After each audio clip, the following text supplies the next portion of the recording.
Ako si Arman Domingo, 56 years old, taga Imus City, Cavite. Una kong business ay cellphone repair. Sa Lotus, 15 years ako doon. Tapos, 2015, umalis ako doon sa cellphone repair. Nag-start ako nito 2016. Sinabayan ko kasi ito ng lugaw eh. Bigasan, lugawan. Ngayon, di nag-click yung lugaw, chinelas na pinalit ko. Kaya, ito na yung napansin ko ito yung fast moving, kaya ito na yung tuloy-tuloy. Nung una talagang hirap ako kasi hindi ko pa alam yung kalakaran eh. Ang ginagawa ko, mag-aarakila ako ng sidecar o kaya tricycle. Bibili ako ng mga 10 piraso, ganyan. Tapos nung napansin nung kinukuhanan ko na madalas akong kumuha, nag-offer siya sa akin.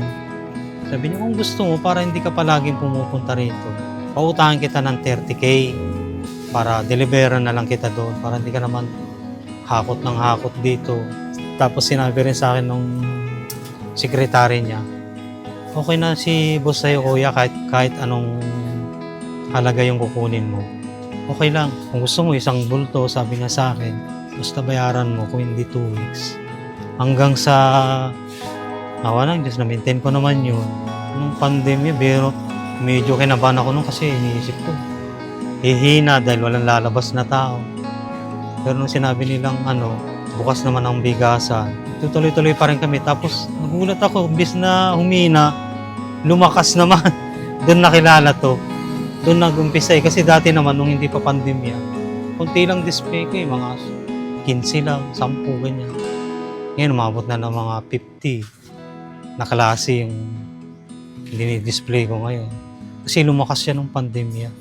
Dati yung mga customer ko lang, yung mga dito-dito lang.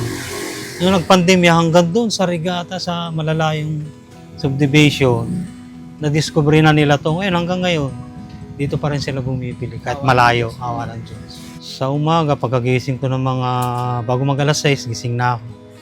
Tapos di na ako kumakain, diretso na rito.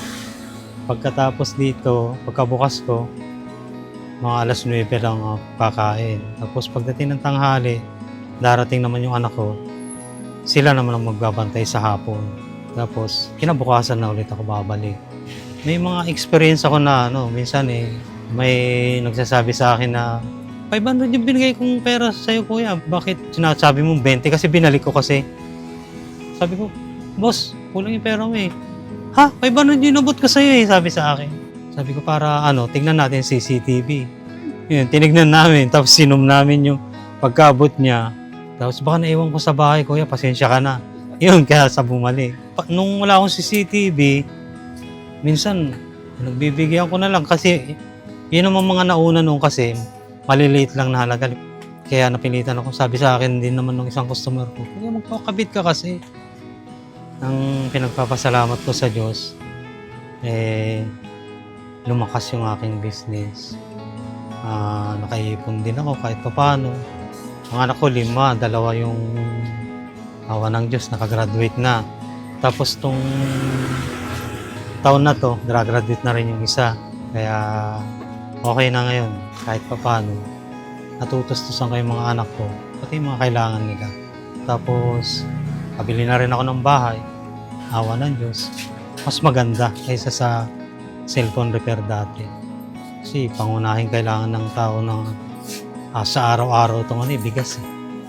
Ipagtiwala sa Diyos ang lahat nating ginagawa, lakipan ng sipag at tiyaga, laban lang.